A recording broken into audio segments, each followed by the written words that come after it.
ਵੇ election commission ਓਏ ਤੇਰਾ ਕੱਖ ਨਾ ਰਵੇ ਓਏ ਤੇਰੇ ਗਿੱਟਿਆਂ ਵਿੱਚ 90 ਸਾਲ ਪੀੜ ਪਵੇ ਵੇ 9 ਸਾਲ ਬੈਠਾ ਰਿਹਾ ਸਾਂ ਮੇਰੇ ਫੈਸਲੇ ਉੱਤੇ ਤੇ ਹੁਣ ਕੀ ਮੌਤ ਪਈ ਸੀ ਜਿਹੜਾ ਹੁਣੇ ਤੋਂ ਬੋਲਣਾ ਸੀ ਵੇ ਥੋੜੇ ਦਿਨ ਹੋਰ ਚੁੱਪ ਰਹਿੰਦਾ।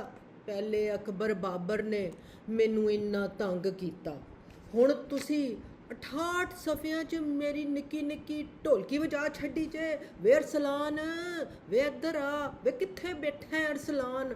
ਕੱਢ ਓਏ ਆਪਣਾ ਇਸਲਾਮੀ ਤੇ ਗਦਾਰੀ ਟੱਚ ਵਾਲਾ ਕਾਰਡ ਪਾ, ਕਤਰੀ ਹੁੰਦੇ ਨੇ ਹਰਾਮ। ਓਏ ਆਰਫ ਨਕਵੀ ਤੇ ਸੈਦਾਂ ਦਾ ਮੁੰਡਾ ਹੈ, ਉਹ ਕਿੱਥੋਂ ਹਰਾਮ ਹੋ ਗਿਆ? ਉਹ ਤਾਂ ਉਹਨੇ ਮੈਨੂੰ ਐਵੇਂ ਭਾਈ ਭੈਣੀ 'ਚ ਦਿੱਤੀ ਸੀ। ਤੇ ਜਨਾਬ ਉਹ ਜਿਹੜੇ ਅਮਰੀਕਾ, ਇੰਡੀਆ, ਉਹ ਇਸਰਾਈਲ, ਉਹ ਜਿਹੜੇ ਫੰਡ ਤੁਸੀਂ ਮੇਰੇ ਤੇ ਪਾ ਰਹੇ ਹੋ, ਪਾਓ ਉਹਨਾਂ ਨੂੰ ਇਸਲਾਮੀ ਤਬਲੀਗ 'ਚ। ਉਹ ਤਾਂ ਮੈਂ ਤਬਲੀਗ ਪਿਆ ਕਰਨਾ ਸਾਂ ਉਹਨਾਂ ਨੂੰ, ਮੈਂ ਉਹਦਾ ਦੱਸਿਆ ਦਾਇਰਾ ਇਸਲਾਮ ਮੇ ਦਾਖਲ ਹੋ ਜਾਓ ਭਾਈਜਾਨ, ਆ ਜਾਓ। ਵੇ ਤੇਰਾ ਅਕਾਊਂਟ ਫੜ ਕੇ ਬਹਿ ਗਏ ਹੋ ਤੁਸੀਂ।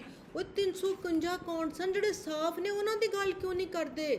ਓਏ 351 ਚੋਂ ਕੱਢ ਦਿਓ ਤੇ 340 ਵੱਡਾ ਹੁੰਦਾ ਹੈ ਨੰਬਰ, ਤੇਰਾ ਛੋਟਾ ਹੁੰਦਾ ਹੈ। ਚੱਲ ਓਏ ਅਰਸਲਾਨ ਪਾ ਦੇ ਇਹਨਾਂ ਨੂੰ ਕਿ ਅਸੀਂ 340 'ਚ ਤੇ ਸਾਫ਼ ਹਾਂ, ਟੈਨਸ਼ਨ ਨਹੀਂ ਲੈਣੀ।